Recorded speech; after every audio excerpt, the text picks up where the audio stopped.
Mwenyezi Mungu Subhanahu wa Ta'ala ameteremsha aya ya 179. Na aya hii tunaambiwa kuteremshwa kwake hapo zamani kabla ya Bwana Mtume sallallahu alaihi wasallam mpaka kuja kwake. Tunaambiwa kabla ya kubainishwa utaratibu wa kurithi, kila mtu alikuwa na mali yake anajiandikia mwenyewe kwa namna mwenyewe apendavyo. Anajiandikia kwa namna mwenyewe apendavyo mali yake. Anajiandikia. Fulani namwandikia wasia huyu nampa. Na mtindo mpaka leo na sisi tunafanya. Namwandikia fulani nampa, namwandikia fulani nampa. Kiholela tu ile mali yake.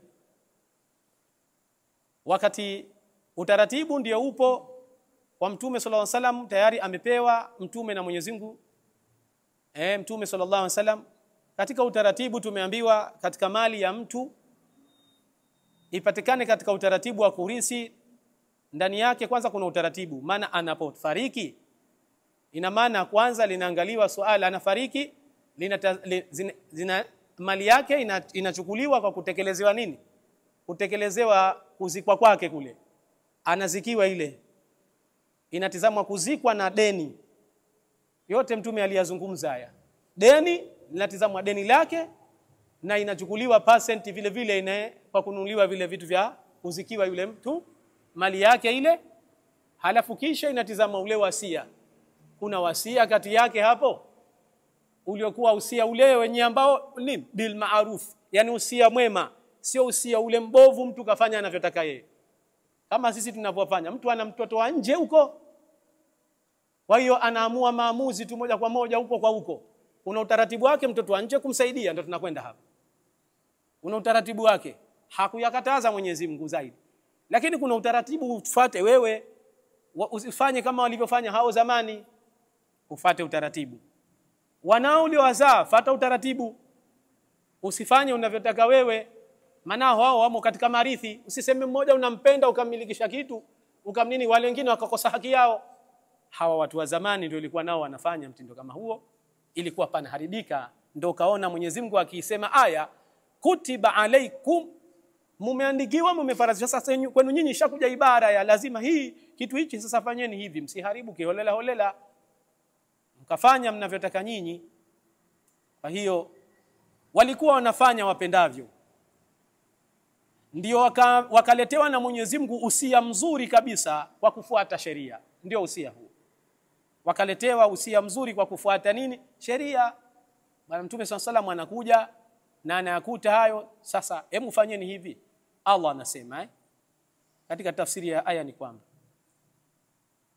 kutiba alaikum idha hadara ahadakumul maut.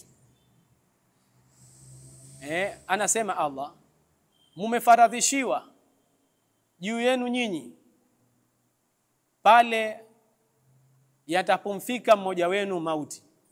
Kutiba alaikum, mmefaradhishiwa nyinyi juu yenu, idha hadara ahadakumul maut, pale yatakapomfika mmoja wenu mauti. Yakishamfika sasa mmefaradhishiwa nyinyi, sasa tayari mmeshaandikiwa hili jambo, mfuate utaratibu huu wa kisheria. Ai maana ni kwamba farada alaikum idha ashrafa ahadakum, mmefaradhishiwa nyinyi juu yenu yatakapomkuta mmoja wenu ala almaut, mauti. Idha ashrafa, itakapotokea ahadakum, kwa mmoja wenu ala almaut, mauti. Wakad taraka malan kathira, na hakika ameacha mali nyingi huyu mtu. Kaacha mali nyingi. Basi katika aya Mwenyezi Mungu anasema alwasiyatu lilwalidaini wal akrabin, basi atekeleze wasia kwa wazazi wawili, afanye wasia kwa wazazi wawili na wale ambao jamaa wa karibu. Wasia ule kwa wazazi wawili na jamaa ambao wa karibu. So wasia wa mtu huko ulioko mbali, hawa ndio watauchunga ule wasia, wazazi wawili. Mwenetu amefariki, wasia wake ametupa, kuna namna kadha namna kadha namna kadha, lakini uliokuwa wa kheri na usiokuwa wa dhulma, usiokuwa wa dhulma, uliokuwa wa taratibu zile zenye kufuatwa kwa utaratibu wake, usiokuwa wa dhulma. Anafanya wasia, kuhusia wazazi wawili, usia hii mali hii, kuna mtoto fulani namlea hapa na nimemlea siku nyingi sana, ina maana huyu katika mali yangu natoa usia, na Mtume akatuambia itoke thuluthi tu, isije ikatoka kina ndo zaidi kwamba ndo yeye yule ikakuwa wale wengine wakakosa msingi, kwa sababu kuna wamo kati yako wewe, hao ndio wanastahiki kwako kukurithi haki yao, ile mali yako wewe pale. Kwa hiyo ikiwa umependekeza huyo, katika kupendekeza kwako unafuata utaratibu kake yeye huyo, unafuata nini? Unafuata utaratibu. Lakini hasa katika hawa wazazi wawili wasimamizi na wale jamaa wa karibu, wajue huyu ndugu yetu aliyofariki hapa, kuna wasia alituachia, wasia kadha juu ya mali yake, katika utaratibu maalum. Alwasiyatu lilwalidain, kufanya wasia kwa wazazi wawili katika hiyo mali, wal aqrabin, na watu wa karibu. Aimana ni kwamba anasema wajaba alaihi al-iswa'i lilwalidain, ni wajibu juu yake kutoa wasia, kuacha wasia kwa wazazi wawili, wal aqrabin, na wale jamaa wa karibu, jamaa zake wa karibu.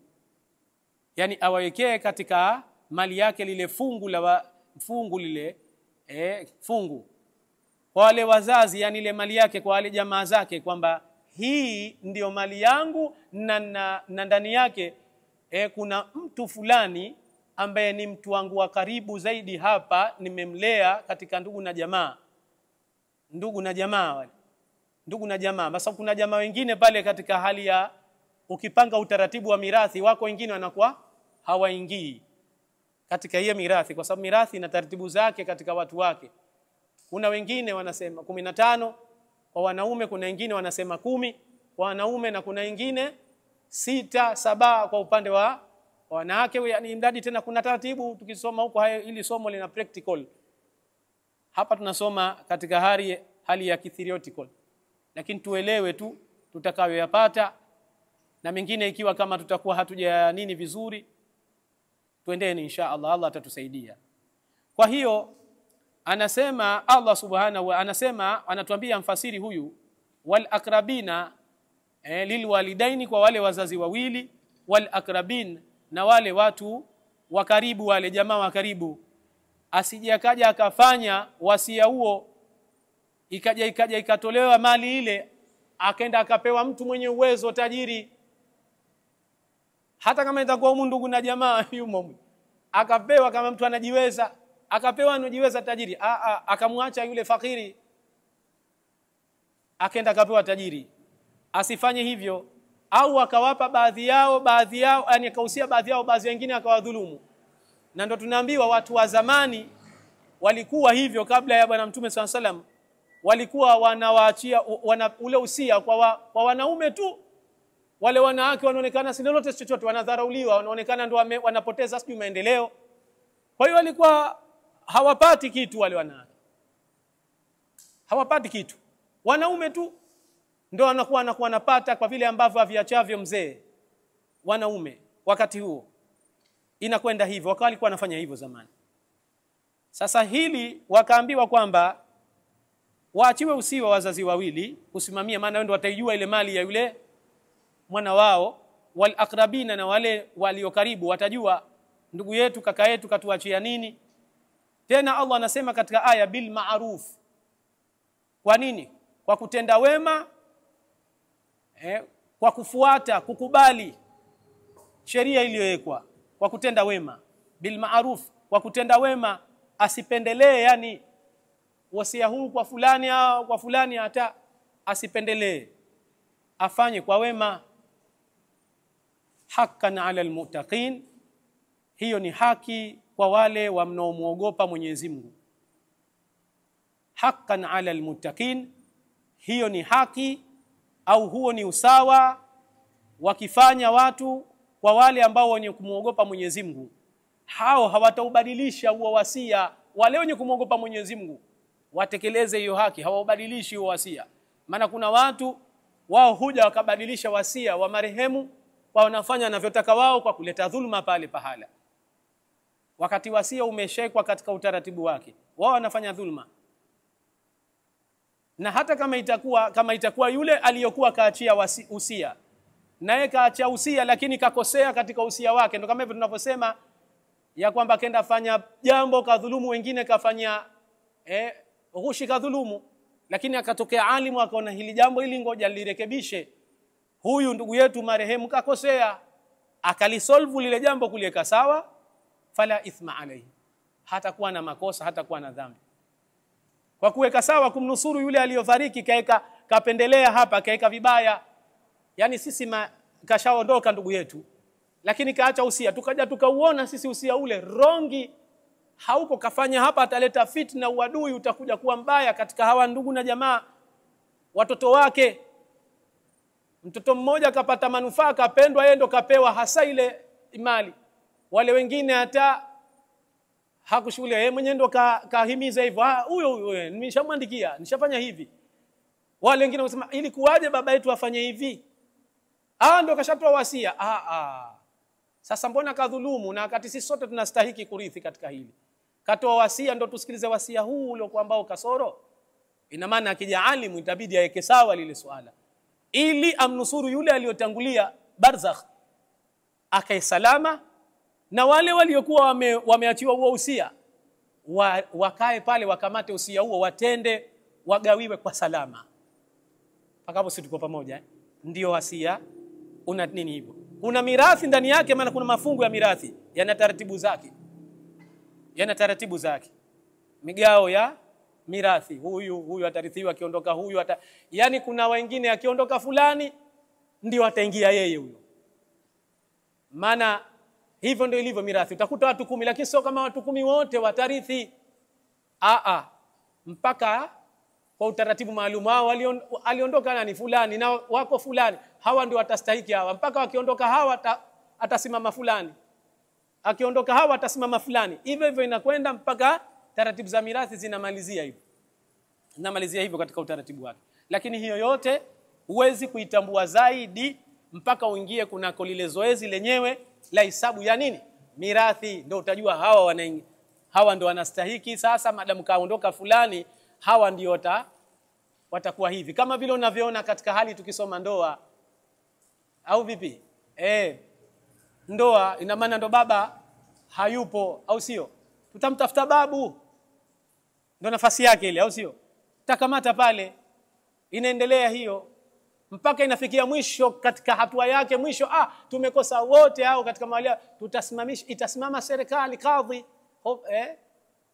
ofisi ya Kiislamu katika hali ya kinchi, taratibu za kiserikali za Kiislamu, kwamba itasimama pale isimamie lile suala la kumuozesha binti huyo. Na mirathi kuna utaratibu wake mpaka inakwenda huyu kahayupo, atasimama huyu mpaka inamaliza. So kama ndo kashafariki marehemu, tena ndo watu wote kila mmoja asogea, haya sisi ndo jamaa zake, sisi ndo tumekuja, tunataka hayo mafao, sikaacha. Ndo sisi tunakuwa tunajisogeza, tunakuwa roho kweli kweli, tunauana katika hali hiyo hapo. Kwa hiyo hii utaratibu imewekwa ni kwamba bil ma'ruf, tena kwa kutenda wema, hakan ala almuttaqin, ni haki kwa wale wanaomuogopa Mwenyezi Mungu, kwamba hawatabadilisha huo wasia, watautekeleza hivyo katika ndugu yao alivyokuwa kauacha, au mtoto wao katika huo wasia aliyokuwa kauacha. Sio kwamba ndio itolewe mali yote, utaratibu upo. Na kitu kiingia huko katika hali ya zoezi la mirathi huko, utaratibu huo ndio utaoneshwa, utafahamishwa kwamba utaratibu wake uko hivi. Maana ni kwamba anasema bil adli, tena kwa kufanya kwa uadilifu, bi an la yazida ala thuluth, kwamba isije ikazidi thuluth. Namba thuluthi moja, anasema 1/3, isije ikazidi thuluth 1/3, isije ikazidi. Wa alla yuswi liaghnai, na asije akatoa wasia kwa kwenda kwa nini, kwa kwamba wapewe matajiri au kwa matajiri. Wayaturuk alfuqarai, tena akawaacha wale wanyonge mafukara ambao wanahitaji, wana haja. Yeye akawaacha, akaenda kamuandama yule tajiri, kwamba yeye tajiri ndio aje achukue miongoni katika mali yake ile. Wasia huo haupo, ndio asifanye hivyo, na awakimbilie wale mafukara. Haqqan, tena kwa haki afanye. Laziman ala almuttaqina lillahi, hiyo ni lazima kwa wale wamuogopao Mwenyezi Mungu. Wakadekana hadha wajiba, na tunaambiwa hii ilikuwa ni kwa wakati huo ni wajibu, kabla nuzuli ayati almawarith, kabla hasijateremka aya za wale wenye kurithi. Utaratibu ule za aya zile za wenye kurithi, maana ndio huko hatujafika, ilikuwa hapo. Lakini thumma nansakha bi ayati almawarith, lakini vile vile zikafutwa au zikanasikhiwa aya za wenye kurithi. Allah ndiyo alipokuja kazileta kwa ule utaratibu. Sasa huyu mtumke apate 1/8 thumuni, ikiwa kama pametokezea hivi kwa kama itakuwa kaacha hivi au hichi au kaondokewa hivi na hivi, kuna hapa kati yake yeye atapata thumuni. Ikija huyu huyu mzee kati yake yeye atapata sudusi.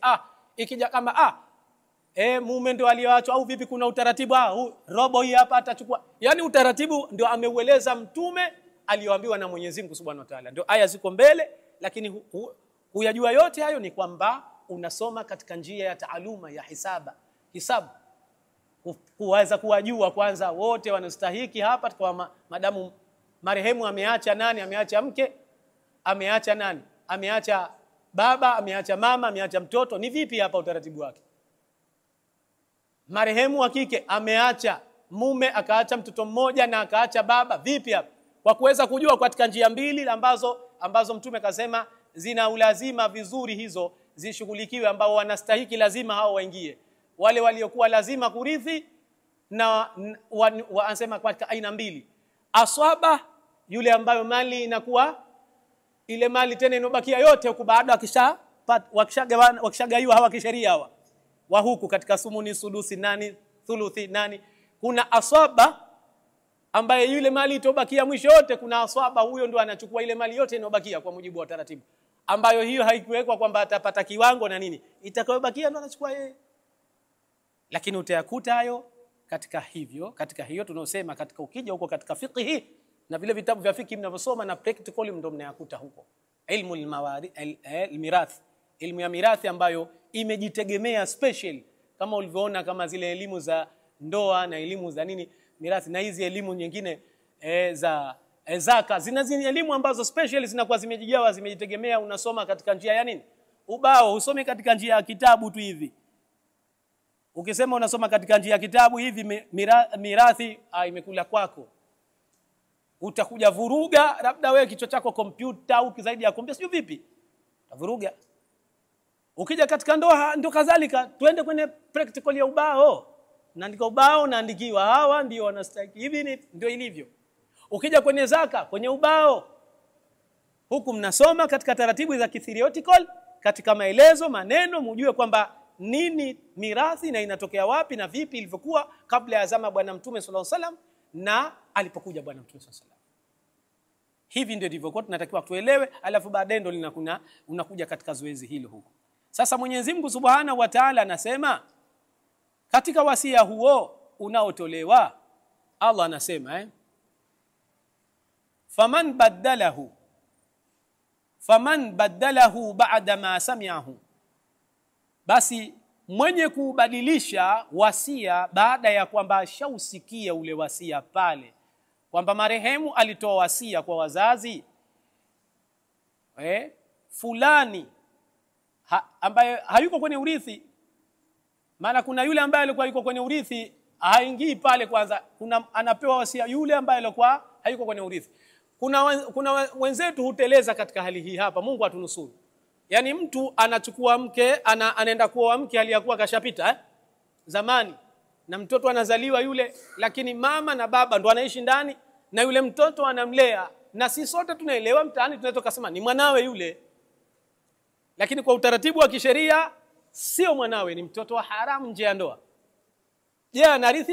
Harithi kwa taratibu za kisheria, lakini yeye baba ndo kamlea, na wale wenzio wote wale ndugu zake na ni kaka zake, au sio? Tutasema ni kaka zake, manake na wao kaka zao wanaenda skuli, wanarudi, wanaona huyu ni ndugu yetu wa damu kabisa. Kumbe wakija wakipata habari huko mwishoni, kumbe huyu si katika ndugu yenu, ya hivyo ni upande kwa mama tu, lakini kwa baba yenu sio. Baba aliteleza hapa na mama.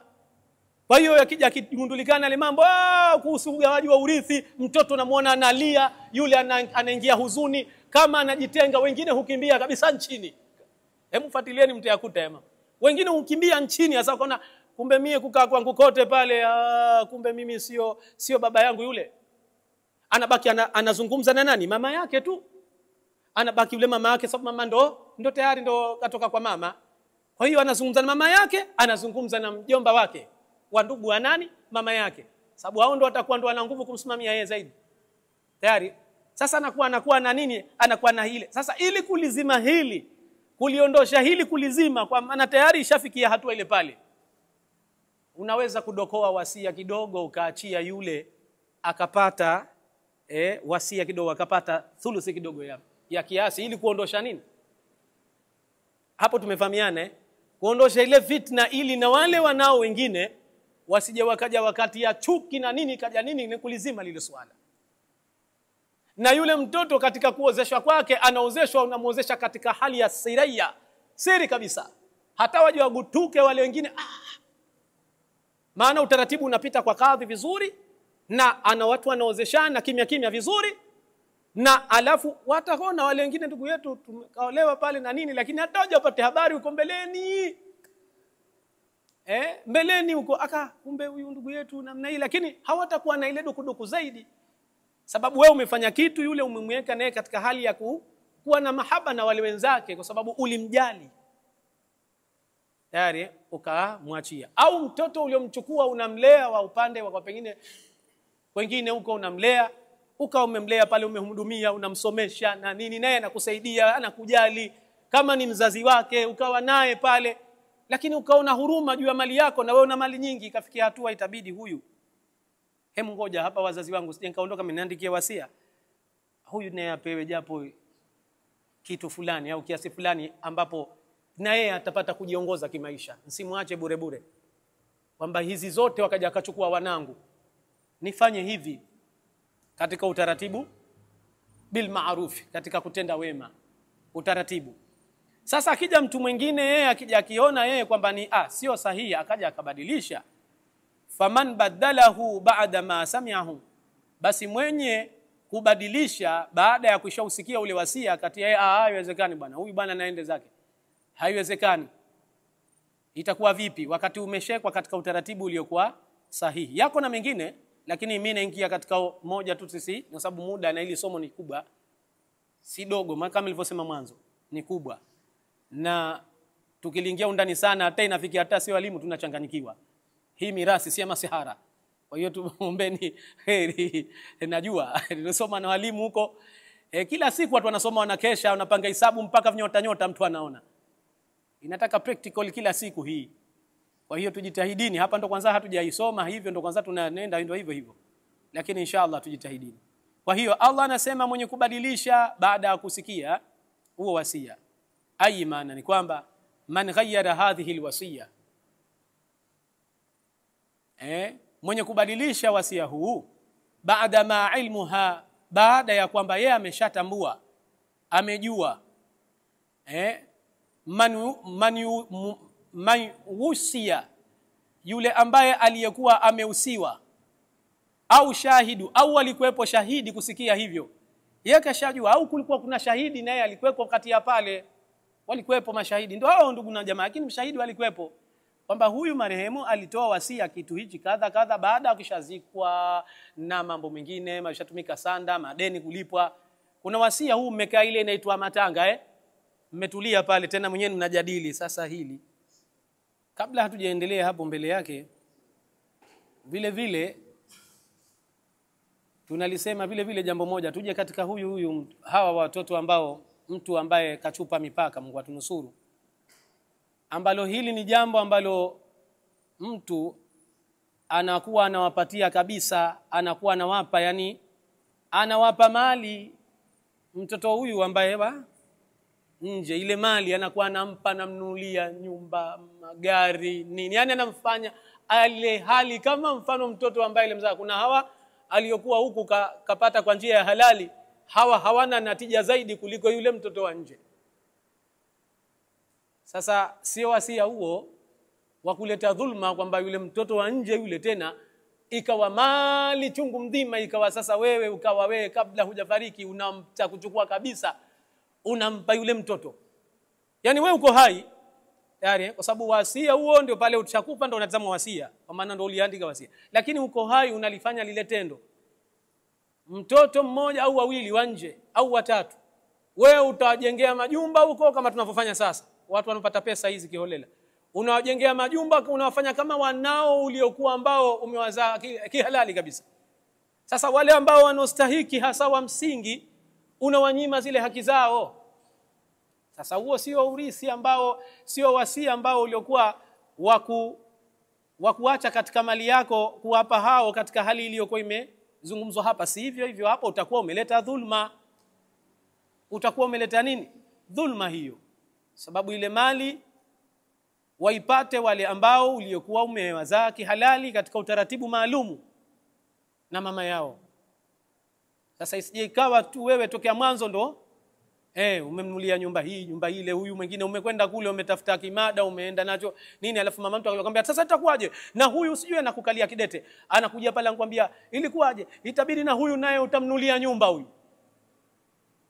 Anakuja kufungia kibwebwe anakuambia utamnulia nyumba tena na wewe pale, haya ile nyumba hii atachukua yeye yule, haya na ile kule atachukua yeye yule. Hivyo wale watoto umetafuta watoto nje mwenyewe, alafu unaenda kuwamilikisha, unawamilikisha kabla hujafariki. Unapokuja kuondoka watoto wanaanza kusikitika, kumbe baba alienda akawapa wale watoto wale mali ile ilikuwa ni yetu. Mali yetu ile. Wanasikitika, unatenda dhulma, umefanya dhulma. Umedapia pahala, pasi umedapia pahala, umevuka mipaka, hujatekeleza haki.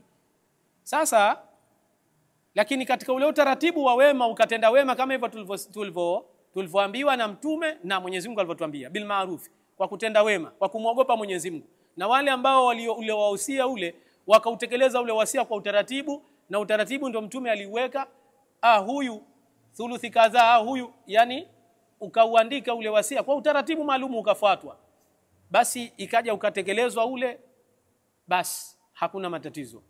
Kwa utaratibu maalum ufuatwe utaratibu, sio wewe umpe tu kila mmoja umpe tu sio, una utaratibu unafuatwa. Tutajua mengi, lakini hivyo hivyo twendeni mbele.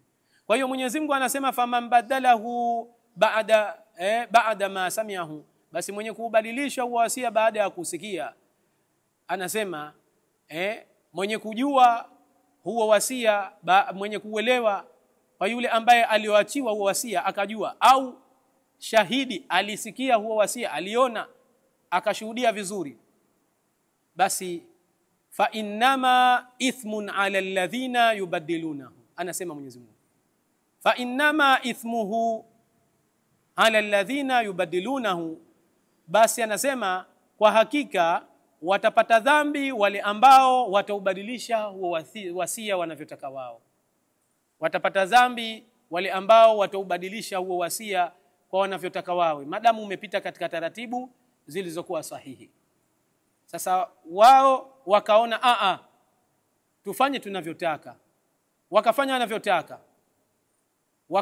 wanavyotaka, wakawanyima wengine wasiwape mfano, au wakafanya kwa vile marehemu amesheka hiyo hali. Sasa wao wakanyima hivyo, wakafanya wanavyotaka, basi watastahiki kupata dhambi wale ambao watabadilisha wasia. Fa innama ithmuhu ala alladhina yubadiluna, basi hakika watastahiki kupata dhambi wale ambao wataubadilisha. Maana ni kwamba ithma hadha tablil, watapata dhambi wanaobadilisha, ala alladhina, wale ambao badiluhu, waliobadilisha, liannahum, kwa sababu hao khanu, wamefanya khiana, udanganyifu ndani yake, wa khalafu, na wametenganisha, wameenda kinyume hukumu shar'i, katika hukumu za kisheria, tabidi watapata dhambi. Inna Allaha samiun alim, hakika Mwenyezi Mungu ni msikivu na ni mjuzi kwa hayo, yeye anajua. Kwa hiyo utaratibu, kaeni kwa utaratibu, musikilize ule wasia kwa utaratibu. Fihi wa'idun shadidu lilmubaddilin, ndani yake anasema mutakuwa na adhabu iliyokali kwa wale ambao wataubadilisha. Wale watakaobadilisha wataleta namna wanavyotaka wao, itakuwa adhabu. Lakini Mwenyezi Mungu kumalizia aya ya mwisho akasema, faman khafa min musin janafa,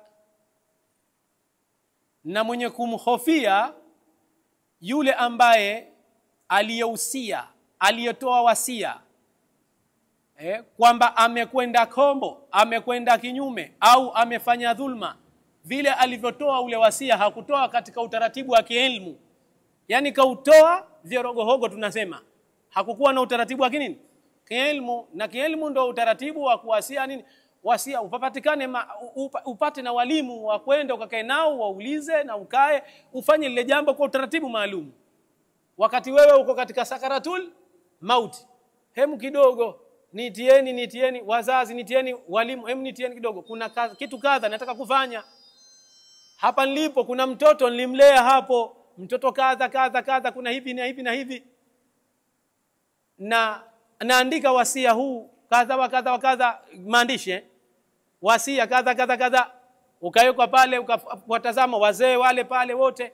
Ina maana ule baada ya kuisha kumaliza, tunaambiwa baada ya kumaliza kuzikwa na nini, tunaufanyia kazi ule, lakini kwa utaratibu, na walimu walikuwepo, ukafuatwa ule utaratibu maalum, wasia huo, yani unatekelezwa hivyo. Sasa lakini faman khafa min musin janafa, basi yule mwenye kumkhofia yule aliyetoa wasia, mwenye kumkhofia yule marehemu aliyetoa wasia kwa wale ambao wenye kuhusiwa, janafa, kwa kukosea, kwa kwenda kombo au kwa dhulma, hapa tatendeka fitna hapa na dhulma.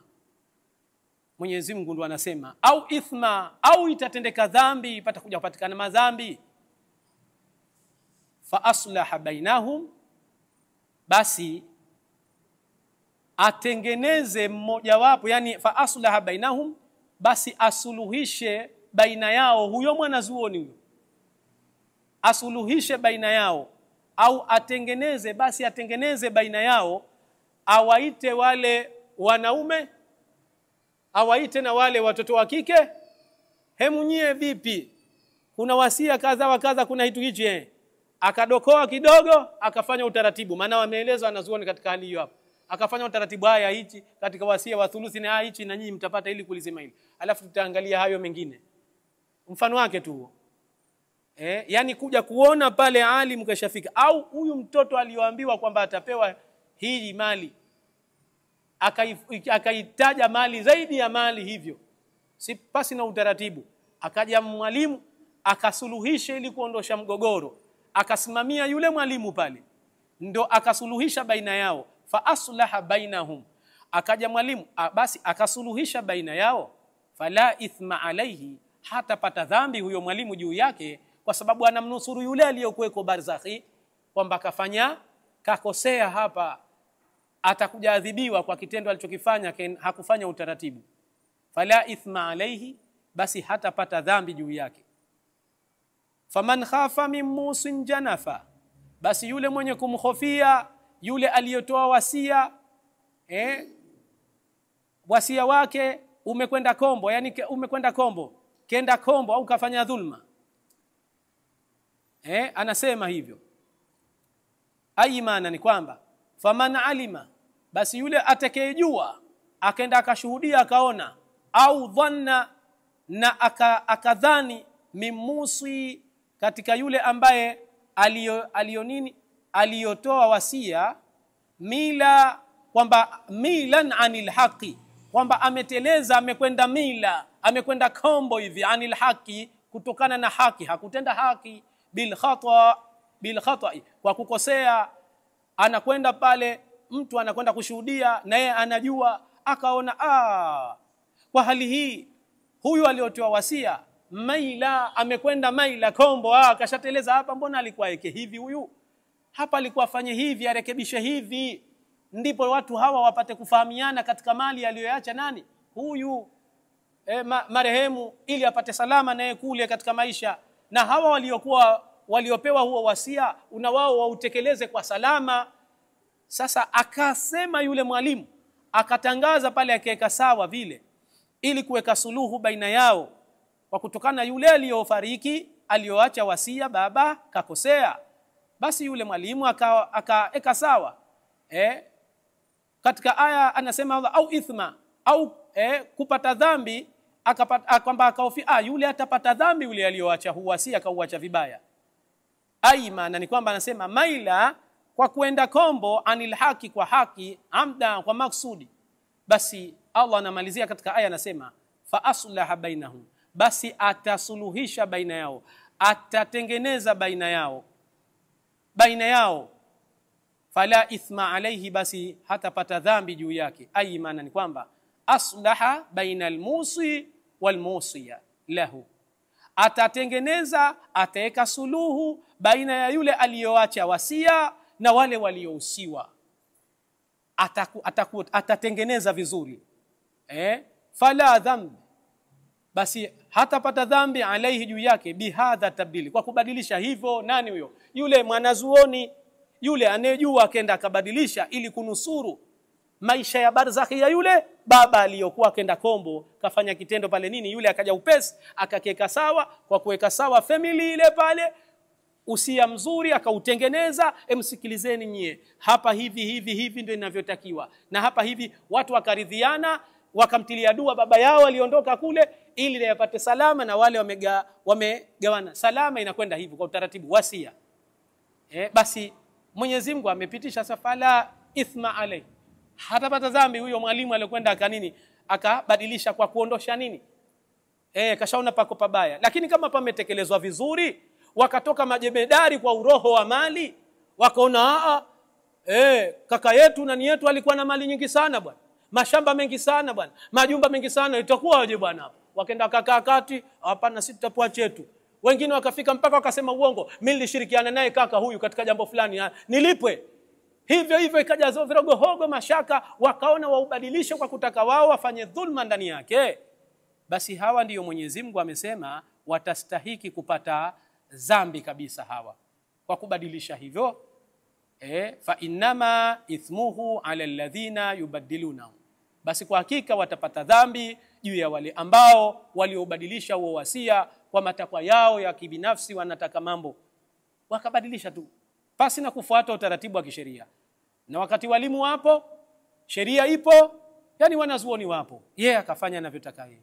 Sasa haya yote Mtume alikuja akaletewa, akaambiwa wende katika utaratibu huu, yani wende vizuri, ili kupatikana usalama baina yao, na wale ambao waliouliwa watu wao walipize kisasi kwa utaratibu, au wasamehe, yende vizuri.